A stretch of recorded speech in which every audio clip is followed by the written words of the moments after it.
Yeah, I'm back. I'm back. It is Friday, June 26th, 2026, 2 days after Deltarune Chapter 5's release, and we are gonna go over our prediction stream from a couple days ago. I feel like there's been enough time and enough conversations that I've had now to really, say what the outcomes of a lot of the things that we've been talking about, or that we were talking about on that day, whether they've come about or not, and enough to put our outcomes into the document that we created on Tuesday. We made a lot of predictions. We made a lot of predictions on Tuesday. Some of them we will quickly see were very right, and others were very wrong. What'll be interesting though will be discussing what parts we did get right, and in what ways we got them right for kind of the wrong reasons. I think that'll be interesting to go over. Obviously, there's going to be huge spoilers for Chapter 5, so if you still haven't played that, you still haven't finished, there's going to be both main route and weird route spoilers. I'll get all the main route stuff out of the way first, and then talk about the weird route stuff. So if you have done the main route but not the weird route, you can probably stick around for I don't know, half an hour, 45 minutes. I think that recapping all these is going to be a lot faster than making the predictions again in the first place. So, you're good for now. Is all I'm saying. If you have played the main route. All right, enough beating around the bush. Enough waiting for people to join. I think we got everything that we're going to be going after here today. So let's begin with our first prediction: determination, hope, willpower. Chapter will be about how Susie learns to wield one or a combination of these things in order to change the outcome of the prophecy. This was not right. I think Susie did learn some things about the nature of the dark world, but it was kind of played off as a joke in a way, which sort of recontextualizes a lot of things and sort of makes me think that all this stuff that device theory was talking about, which is it's still a very good theory, don't get me wrong, but it doesn't feel like it's gonna be as earth-shattering as we thought.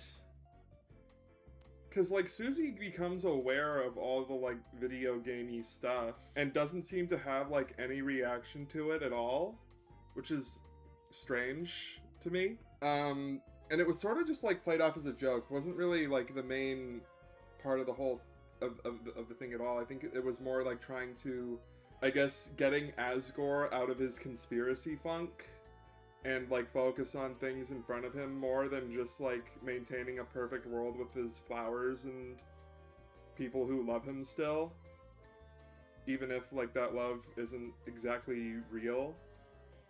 And while he did say, and it was pretty clear that he was just kind of playing along with Flowery and all the other flowers and stuff, he didn't really, he was more focused on getting to the bottom of his conspiracy more than anything, and I think, the chapter was about snapping him out of it, and also just, convincing Flowery that he is a flower, and his human form and his dream and stuff was never meant to be permanent. So, I don't know. I think we could grade these on a scale of 1 to 100.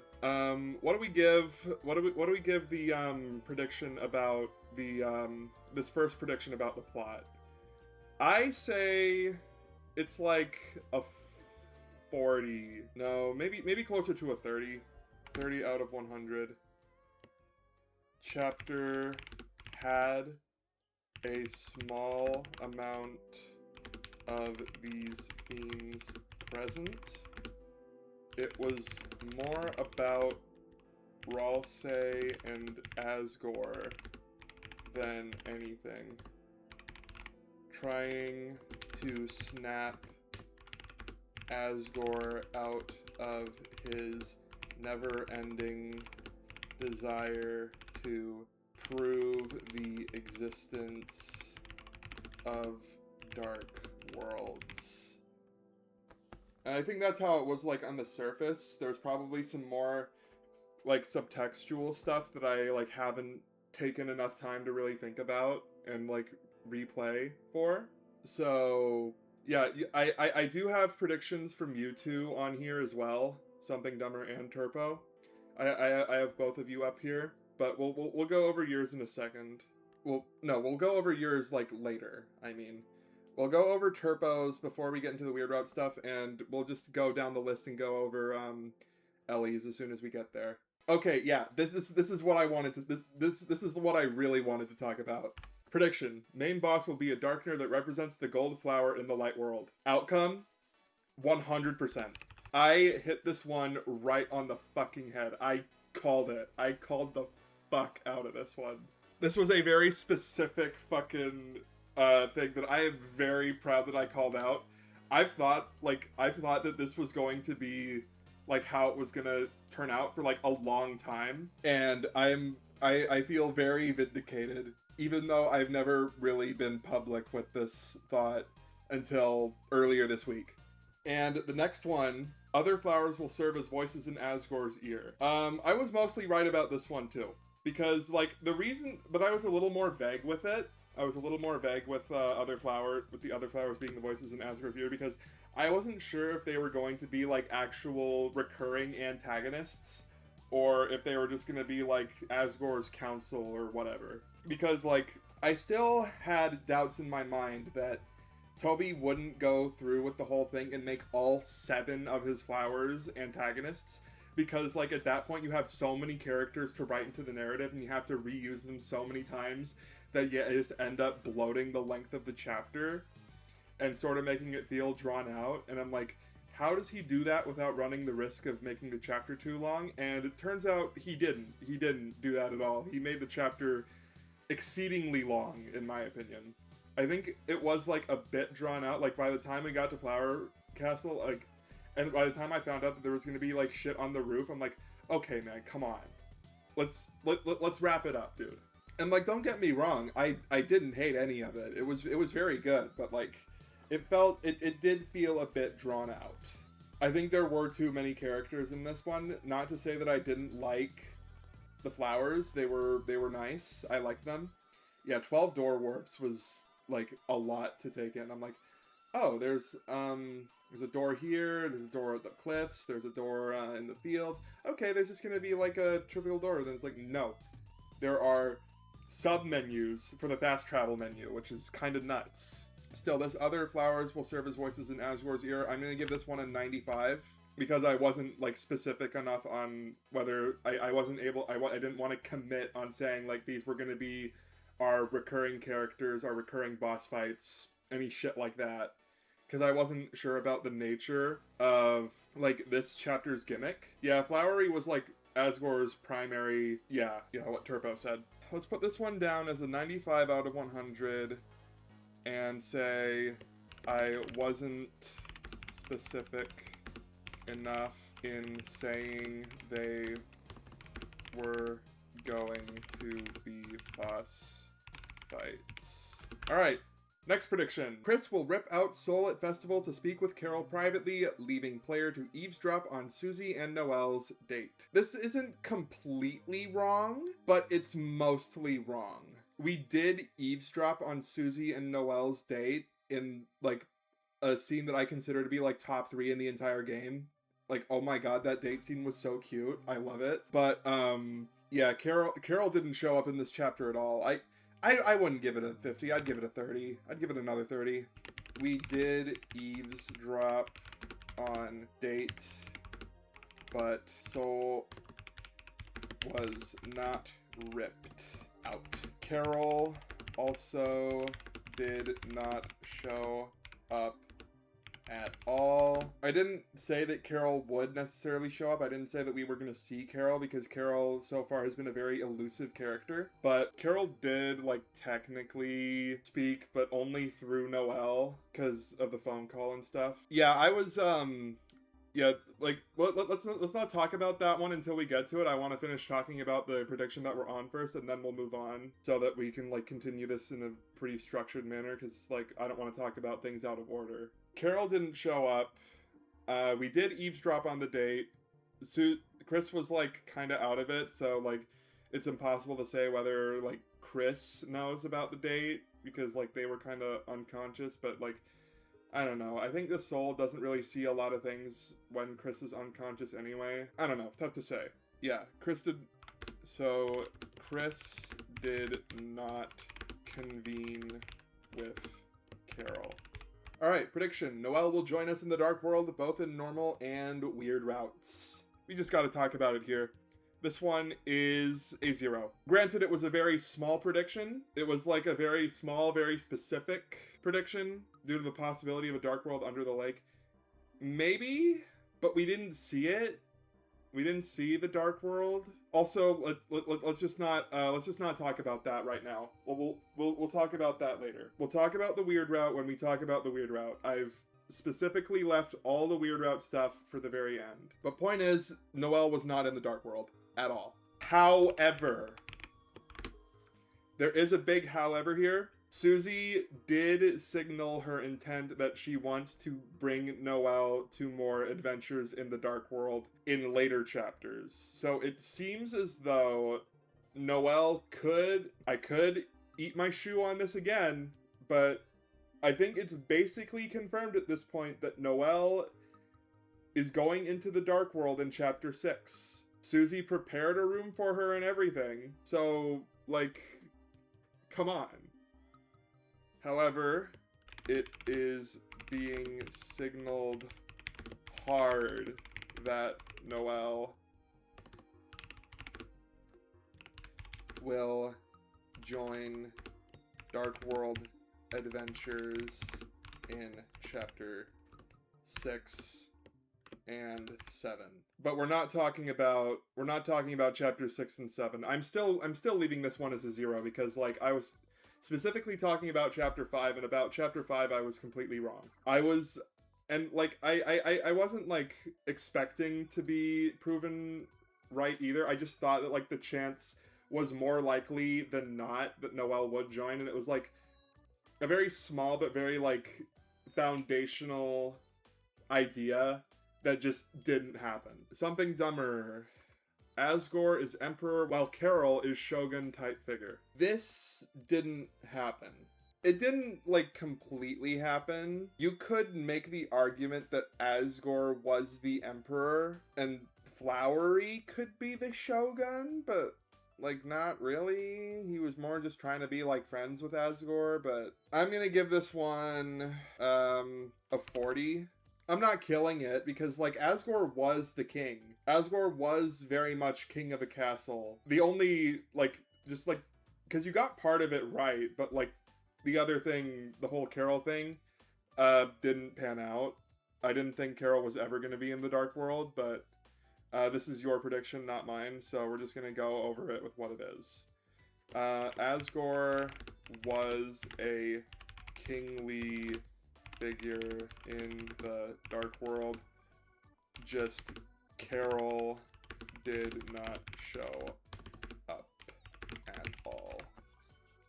Alright, other stuff. A lot of this stuff is going to be, like, tougher to grade because, like, it's all speculating. A lot of it is speculating about stuff that's going to be in future chapters, so we don't know for sure if it's going to have if it's going to have payoff in these later chapters at all. We might have to revisit them later. We might have to revisit them in, like, in our chapter 6 recap or whatever. Because I do feel like doing this again. It was very fun for chapters 3 and 4, very fun for chapter 5, and I enjoy doing this. It's fun. I like it. But yeah, there was, like, one reference to friend, and I did predict that there was going to be like a small friend reference, but that it wasn't going to matter. And that he wasn't going to be like the secret boss, and that he wouldn't, or whatever friend is, wouldn't be important. And I was correct about that. However, we still can't like totally prove that friend is going to have like this big constructional foundational moment that establishes friend as like a character or force until it either does or doesn't happen when the game is all said and done. So I'm just gonna keep this as like 75. I was right about it not being important in chapter 5, but we have yet to see if it will pan out in chapter 6. All right. Secret Shadow Crystal boss. I just want to make the disclaimer that I did say that I was going off of nothing. I was going off of nothing and just making a pure shot in the dark, completely nut job, crazy Woody theory believer, complete nonsense when I was making this prediction, and I wasn't expecting it to be right. And yeah, it wasn't. It was not right. But I'm not gonna give it a 0. I was very pleasantly surprised with the secret boss, and like I just learned to stop predicting who the secret bosses would be, because like I think Toby was just intentionally making them like super unpredictable, because they're supposed to be secret, right? Shadow Crystal boss was most certainly not. If only you added my premonition from 2 weeks ago that Mad Mew Mew was going to show up to this notepad. I don't remember you making that, but whatever. I don't remember every little interaction that goes on in Cat Petters. I'm not going to lie to you. I don't know. I think saying that Mew Mew would make some kind of appearance would have been a pretty fair assessment, because like Asgore had the fucking Mew Mew action figure or whatever. So like, I guess was certainly not cowboy related. However, a cowboy did show up in the form of yellow. A cowboy boss, which probably could have been predicted if I just said that all of the soul colors related to the items that they got in Undertale. But I think I just wasn't thinking about that at the time. My notes were not very detailed, but unfortunately hindsight is 2020, so yeah, we're just gonna have to take with that what we will. Outcome, I'm gonna give this one 25. Because, like, there are little snippets of it that we did get right, but most of it was wrong. Shadow Crystals and Eggs. Prediction. Eggs will provide insight into Chris's past, as they seem to have at this point. The egg in this chapter was, like, very vague, as most of them have been so far. I think, like, the least vague egg that we've gotten so far was the one in chapter 4. Even though, like, there was a big expository dump in chapter 3. Yeah, chapter 5 was super vague. Not as vague as, like, chapters 1 and 2, but, like, I don't feel like we've gotten the full payoff yet, because we haven't taken the egg to a place in the light world yet. Outcome. What do we even say to this? It does seem like there was a little bit of insight into Chris's past with the egg, but like at the same time, not super duper much so. We're just gonna say the outcome. Yeah, it's no chapter 4. Let's say 50. Not too important. Not too unimportant. Put a very neat little bow on that just by, like, yep, the eggs were certainly as advertised. Not too important, not too unimportant. When will the eggs / shadow crystals have their payoff? No payoff until chapter 6. Shadow crystals will hinge on whether or not we can go to Castletown after main Dark World events. Outcome, I don't think this is even really a prediction that relates to chapter 5. Because, like, while I did say that shadow crystals would hinge on whether or not we could go to Castletown, I didn't make any prediction on whether or not we would even go to Castletown after the main events of chapter 5, which we were quickly proven that we wouldn't be.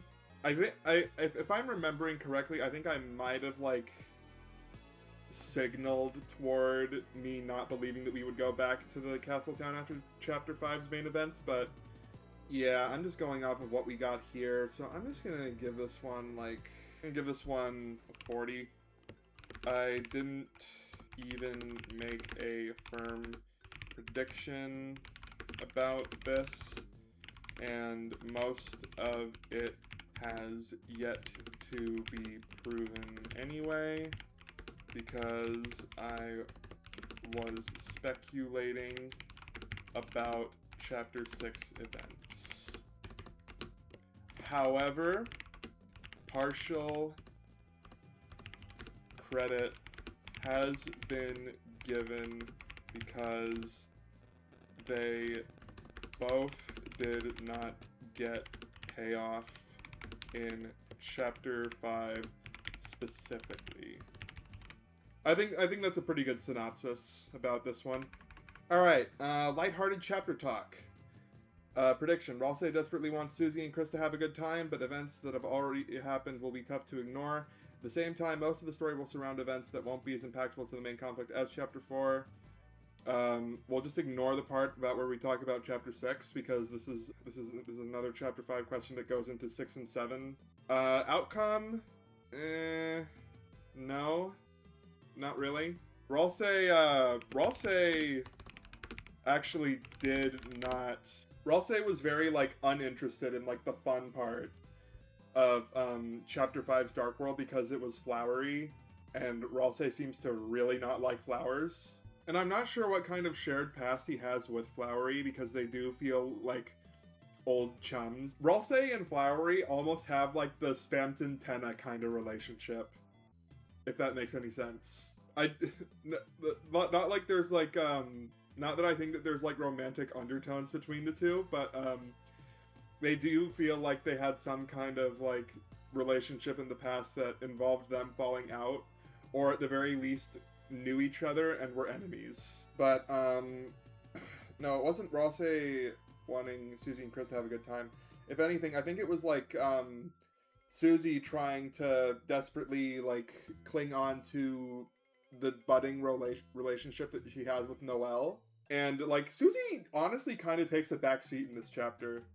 Compared to all the others, Susie is, like, not nearly as focused on development-wise as Ralsei was this time around, which I think it's a pretty good change of pace. I think Ralsei's sort of been neglected a bit recently.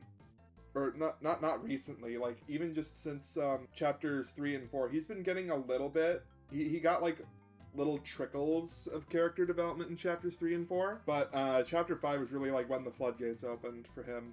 Ralsei did not try to cling on to the good times bit. Not really sure where this was supposed to go. However, I think they did, like, touch a little bit into important roaring related stuff. They didn't, like, completely backtrack on everything, because they were, like, pretty focused on getting Asgore out of the Dark World so that the Knight wouldn't kidnap him. And just, like, the problem is that it came, like, a little bit too late. So I'm gonna give this one, I'm gonna give this one, like, 15. Very small amounts of plot, of roaring plot related events. Is Susie the girl in the prophecy?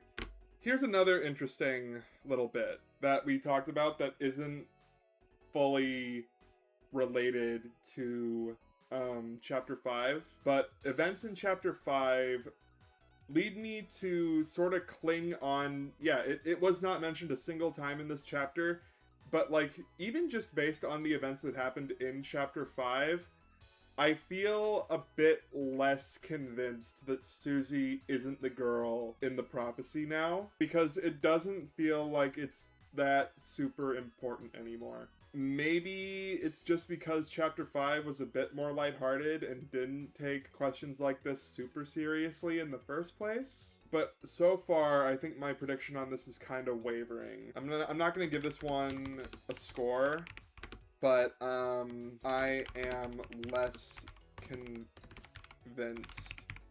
but not totally debunked. Yeah, so we're just going to leave that one as it is. And Vessel.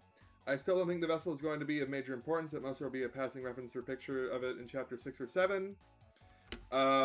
Once again, another chapter goes by without a reference to the Vessel. The most you could possibly use as a reference to the Vessel is the fact that Chris's skin loses its color when they crawl through the window at the beginning of the chapter. That is the most you could possibly connect to any sort of Vessel or Goner Maker or anything of the sort. And I don't think that was what it was supposed to be. We're just gonna say that the outcome is 100 out of 100. Another... Okay, maybe not 100, because, like, this is still hinging on stuff that is going to happen that we're not going to be able to prove concretely until the very end of the game. So we're just going to say 90. We're just going to say 90 out of 100. Another chapter done. Another chapter free of references to the Vessel. And the more and more time passes without any reference to the Vessel, the less and less I care about theories that hinge on the Vessel being important at all. So yeah, just gonna put that out there. I still am convinced that the Thrash Machine, which was referenced in chapter 5, by the way, you know, with like constructing an outfit for Susie and everything, I'm still convinced that that will be more important than the fucking Vessel. More references to Thrash Machine is a plus. However, we are still talking points off for still talking about things that can't be disproven until game is finished. This whole chapter was chapter 1 nostalgia. Not the whole chapter, just like the beginning. And I guess also the fact that we go to jail in the fucking castle.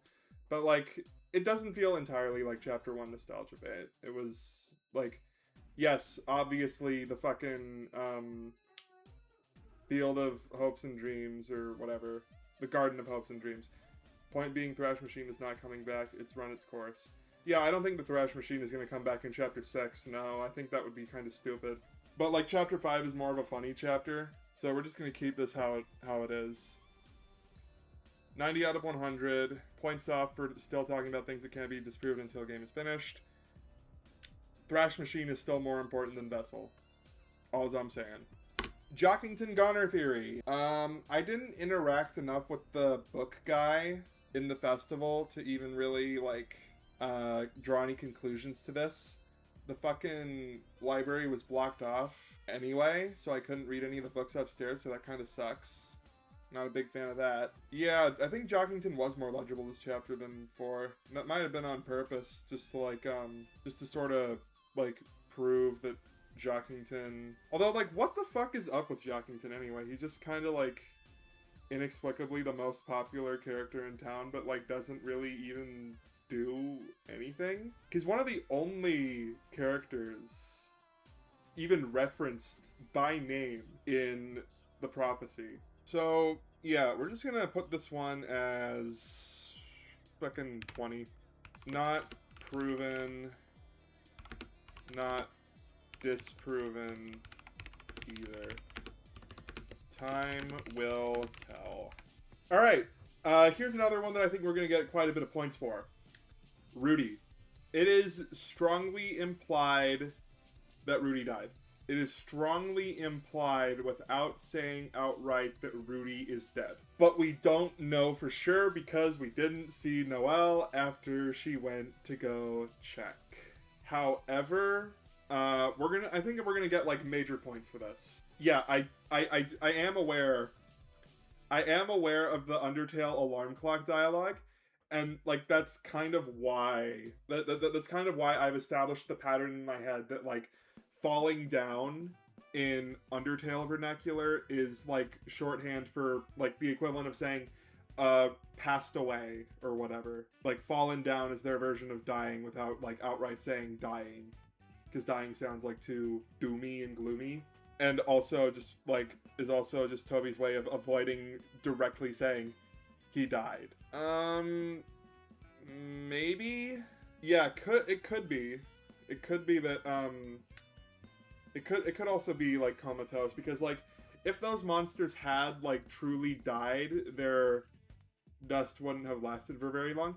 Although maybe like their dust was like directly given and like the determination pumped into it like caused their bodies to reform temporarily. But we're getting into like very abstract terms here that have like very like purposefully been kept vague. We don't have any proof that Rudy is going to be coming back in Chapter 6 in some kind of Dark World yet.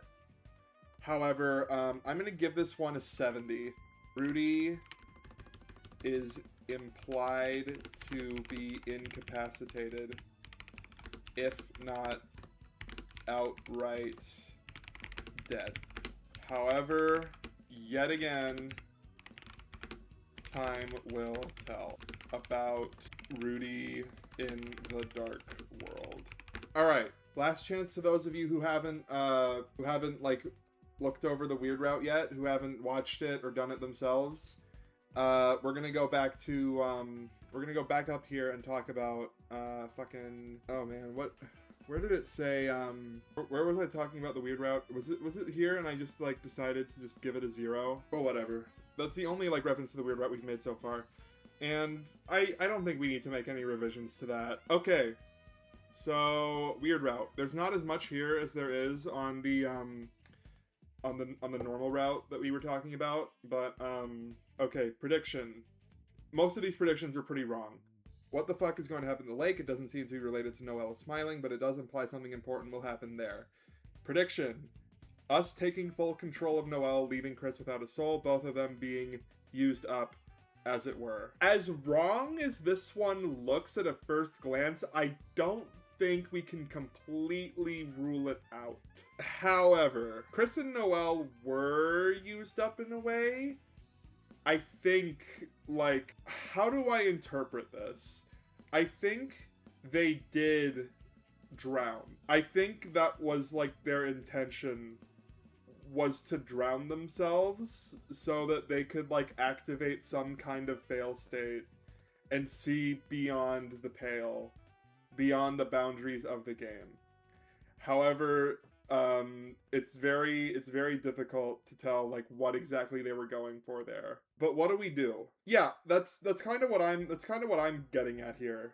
Is that like abusing their plot armor means like there's some kind of prophecy that they had to abuse to try and like see the end of, to like activate some kind of fail state. Or fail safe, I should say. But let's just give this one like 15. It wasn't a very good prediction. Why'd you skip these two before the lake, by the way? What? What do you mean? Oh shit. Yeah, I didn't even read those. Oops. Alright, Noelle becomes stronger. We start killing Lightners. Susie and Ralsei get out of the picture. Outcome. Wrong. I'm gonna give it a 5. Noelle becoming stronger. Only applicable in a very technical sense. However, something very important that I kind of want to talk about here. Noelle does get, like, more control over us. Because, like, even when we tell her to stop, she starts, like, actively going against the player's wishes. That, like, she gets more control and becomes stronger as a result. In a way not dissimilar to Susie. Like, she was able to resist the soul. She might not have realized it, but I think she was like exhibiting small amounts of like whatever power Susie has. A power that Susie also doesn't realize that she has because she thinks it's just completely normal. So just thought that was something that was worth talking about there. And I feel like it'll be important later. However, she's not the one in control. We can still exert our control as the player over the narrative by just doing nothing and just letting nothing changed kind of thing play out. Alright, this prediction. Noelle starts acting even weirder in the light world, and it will be easily attributable to the trance from the Thorn Ring. Susie will begin to actively call out how strange Noelle and Chris are acting, but it will be too little too late, and... I think the and was supposed to imply, like, some kind... I think the and was supposed to imply that, the first prediction was going to come true. I think I was using this one to justify my first prediction. Because don't forget, I'm the one who wrote this down. Outcome. This wasn't super important. I'm just gonna give this like a 60, maybe a 70. Like, yeah, I think... I don't know, it's kind of tough to interpret. Because, like, if the Thorn Ring put her in a trance, like... the way that she was talking made it seem like she was kind of having thoughts that she was, like thoughts like this already. That she, like, desperately wanted to ignore, but the Thorn Ring kind of coaxed out of her. Because, like, I don't think she mentioned the Thorn Ring at all. And, like, the things that she was talking about were kind of like thoughts that she already had deep down, but didn't want to say, so as to, like... Or, no. They're more thoughts that she had that she does, like, in a way, express to Susie during their date in the normal route, but in, like, a less creepy way. But yeah, Susie does point out how weird Chris and Noelle are acting. And... it was too little too late, but what I was trying to predict here didn't happen. Too vague. Yep, it's you. So, yeah, after the stream, you gave me a couple of predictions that I put down verbatim. So we're just going to go over those here real quick at the very end after talking about the weird route. Rudy dies near the end of the festival, leading to Asgore becoming grief-stricken and opening the fountain. I'm going to give this a 40. Rudy probably dies, but it did not lead to Asgore becoming grief-stricken. In fact, I don't think Asgore even knew about Rudy. I don't think Asgore knows that Rudy fell down. Otherwise, he probably would have rushed all the way over there and said hi. Or, not said hi, but, like, tried to help him. Because, like, if he, like, there's no way he would have just made the Dark Fountain and not immediately up and left the second that he heard that his best friend was dying. And, like, we don't even know if it was Asgore who opened the Dark Fountain in the first place. Because, like, by the way things looked... No, it is confirmed that Chris opened the Dark Fountain, because fucking Seth confirmed it. It was, like, said outright. This next one is weird because I did accurately predict that Flowery's first line word for word, but the rest is slop. We're on our last theory right now from Turpo in the chat, and, he said, the Chapter 5 cliffhanger will be Asriel showing up from college via bus and specifically going, howdy, sorry to keep you waiting. Wait, did Flowery ever even say howdy? I know he said sorry to keep you waiting. Well, I'm gonna give you a 5 for this one. Asriel did not show up.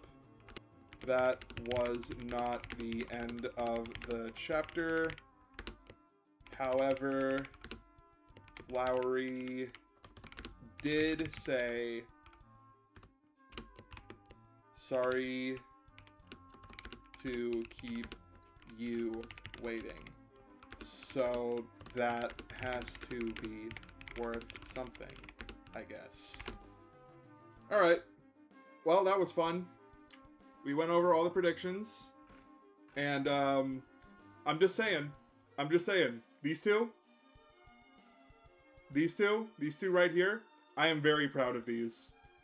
I am very proud that I did not give in to Asgore is the boss hive mind. and I was able to fucking, like, accurately predict that the gold flower specifically would be the final boss. I think that was an incredible clock. I don't think I've ever been more right about something in my life. The closest that I can think of is when I predicted in Chapter 3 that there would be no Weird Out stuff. Although my reasoning was shakier in the Chapter 3 prediction, but, no, my reasoning in Chapter 5 was very solid for that one. Oh, wait, no. I was not. I was not completely right about, main boss being a Darkner. I'm gonna bump this one down to a 99. Except for the fact that I said the boss would be a Darkner. Flowery is not a Darkner. So that was like the only thing about that I got wrong, is by saying that Flowery would be a Darkner. Flowery, that we got like explicitly told by Ralsei that flowers and Darkners and Lighteners are all different. And that flowers do sort of turn into like almost sort of Darkners in a way by showing up in their Dark Worlds with a new form, but they sort of operate more like Lighteners, as they are living beings with dreams and stuff. And they also just show up monochrome instead of colored, which is like an interesting little detail that I only think I started noticing like shortly before Chapter 3, that like, hey, what's up with this? All the Lighteners are black and white and all of the Darkners are colored in, which was weird. So yeah, I think this was pretty good. I had fun. I had fun going over these again. It was not nearly as long as the prediction stream itself.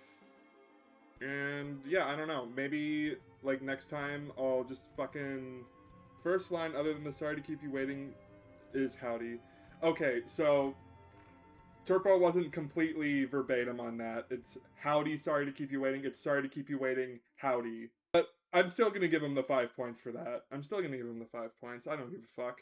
So yeah, we're gonna leave it here.